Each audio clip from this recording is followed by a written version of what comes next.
Okay students, आज हम लोग आईसीएसई क्लास 8 बायोलॉजी का एडोलेसेंस चैप्टर पढ़ने वाले हैं। इस चैप्टर को हम लोग इसी पार्ट में कंप्लीट करेंगे।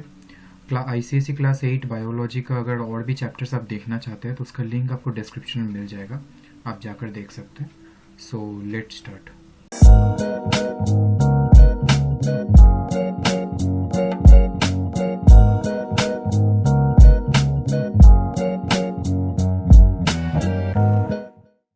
तो सबसे पहले हम लोग जान लेते हैं कि एडोलेसेंस होता क्या है।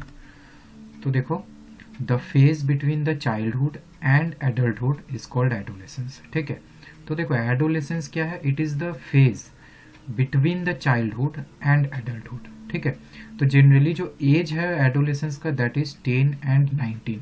ठीक है, ये जो पीरियड है between 10 and 19 that is only known as adolescence. ठीक है, अब देखो क्या होता है। सो जनरली एडोलेसेंस में एक पीरियड है in which an individual goes through changes to achieve reproductive maturity। ठीक है, तो जिस पीरियड में एक इंडिविजुअल के अंदर रिप्रोडक्टिव मेच्योरिटी हो, ठीक है, reproductive maturity means the development of reproductive organs. ठीक है, so that they can produce gametes. तो ये जो रिप्रोडक्टिव मेच्योरिटी हो रहा है that period is known as puberty। okay, अब it is different in both boys and girls. In case of girls the puberty starts at the age between 10 and 14। ठीक है, और हम लोग को puberty में देखने को क्या मिलता है? In case of girls it generally the main thing that occurs in girls is menstruation। okay, इसके बारे में हम लोग डिटेल में पढ़ेंगे। and in case of boys the puberty starts at the age between 12 and 16। ठीक है, और इसमें जैसे मेच्योरेशन ऑफ टेस्टिस होता है टू प्रोड्यूस द स्पर्म्स। अच्छा, और एक चीज that is in case of girls also the maturation of ovaries also occurs to produce ovum. Okay okay, तो अब हम लोग थोड़ा मेंस्ट्रुएशन के बारे में जान लेते हैं। तो देखो, जनरली मेंस्ट्रुएशन जो होता है वो गर्ल्स में होता है in puberty and it starts, अगर मैं बोलूँ it starts at the as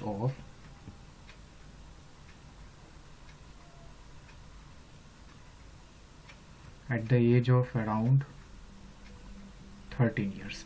ठीक है, it generally starts at the age of around 13 years और इसे हम लोग कहते हैं menarche.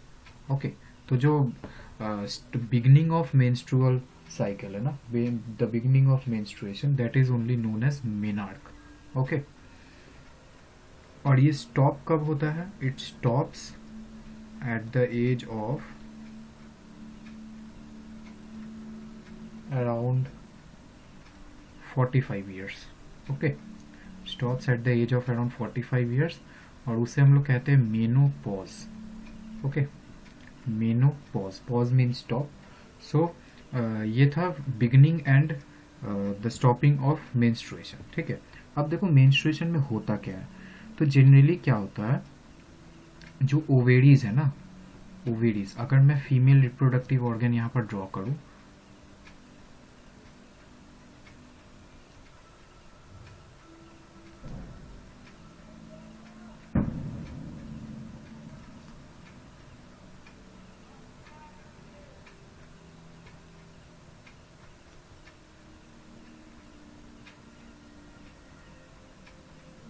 Okay, this is the female reproductive organ. अब देखो क्या हो रहा है, these are the pair of ovaries. ठीक है, तो ओवेरी का मेन काम क्या होता है? To produce ovum. Okay, to produce ovum, अगर प्लूरल है तो ओवा। तो अब देखो क्या हो रहा है, तो ओवेरी का मेन काम होता है ओवम प्रोड्यूस करना। ठीक है, और ओवम प्रोड्यूस करने के बाद ओवेरी क्या करता है? उस ओवम को रिलीज कर देता है in the fallopian tube. Okay, तो ये जो ओवेरी जो अपना ओवम को रिलीज कर रहा है ना that is known as ovulation. Okay, तो अब देखो ओव्यूलेशन हो जाने के बाद वो ओवम के पास दो ऑप्शन है। ठीक है, वो जो ओवम रिलीज हो गया ना, उस ओवम के पास दो ऑप्शन है। एक तो है कि वो फर्टिलाइज हो जाए,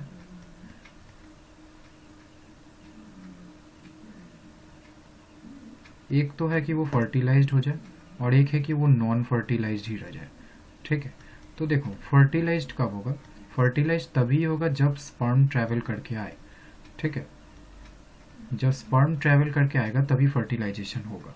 बट अगर स्पर्म ट्रैवल कर कर आए ही नहीं तब क्या होगा, it will remain non fertilized. Okay, तो इन दैट केस क्या होता है, वो जो ओवम है, ठीक है, देखो ओवेरी जो है ना, ओवेरी ओवम प्रोड्यूस करने के बजाय कुछ हार्मोन सिक्रीट करता है जिसे हम लोग कहते हैं ईस्ट्रोजन, ठीक है। तो ओवेरी का मेन और एक काम है, that is to produce the hormone oestrogen.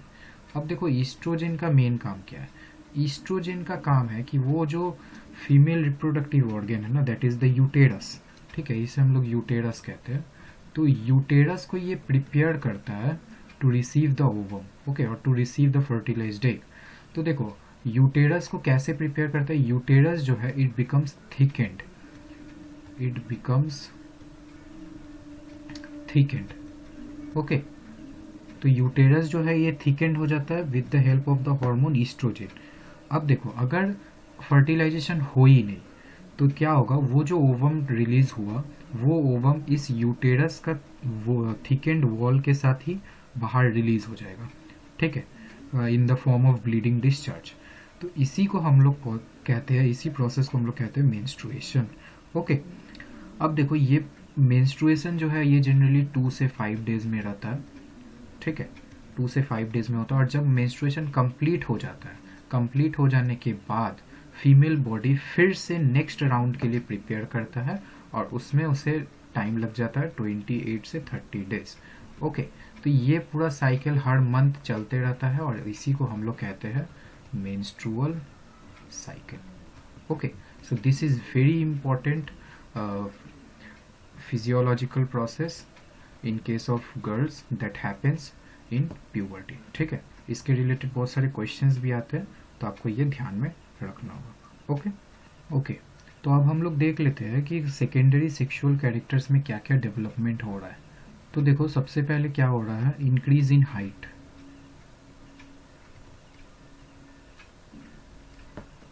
And weight. तो ड्यूरिंग एडोलेसेंस क्या क्या होता है, increase in height and weight. Second, change in body shape, okay, change in body shape, ये चीज़ बहुत इंपॉर्टेंट है जो आप लोगों को ध्यान में रखना है। जैसे इन केस ऑफ बॉयज़ क्या क्या देखने को मिलता है, broad shoulders, okay, broad shoulders. उसके बाद गर्ल्स में अगर हम लोग देखें तो ब्रॉड हिप्स, ओके। तो ये कुछ चेंजेस है, बॉडी चेंजेस। नेक्स्ट है growth of body hair, different regions में हेयर डेवलप हो जाता है। Fourth, change in voice, okay, change in voice, ये आप लोग को पता ही होगा। और देखो कुछ इमोशनल चेंजेस भी आते हैं ड्यूरिंग एडोलेसेंस। बहुत जन को एडिक्शन हो जाता है, ठीक है, to the addictive substances like cigarettes. उसके बाद मूड स्विंग्स होते हैं, ठीक है, मतलब बहुत जल्दी हैप्पीनेस आ जाता है, बहुत जल्दी सैडनेस आ जाता है। उसके बाद फ्रेंड्स लोग के साथ टाइम स्पेंड करने का मन करता है, ओके। तो ये सब कुछ इमोशनल चेंजेस हैं जो कि देखने को मिलते हैं इन द एडोलेसेंस, ओके। तो अब देखो जो लास्ट चीज़ है दैट इज़ हम लोग जो इस चैप्टर में देखने वाले हैं, that is mental health and stress management, okay.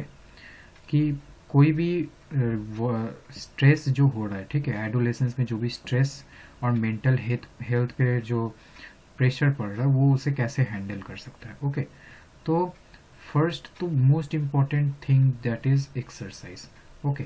Exercise बहुत ज़रूरी है, ठीक है। ड्यूरिंग एक्सरसाइज क्या होता है, हम लोग का बॉडी बहुत सारा हार्मोन्स रिलीज करता है जो कि हम लोग का बॉडी को एक तरह से प्रॉपर फंक्शनिंग में हेल्प करता है, ठीक है। तो हम लोग को रोज कम से कम 30 मिनट्स तक एक्सरसाइज करना चाहिए। Second, sleep is very important, ठीक है।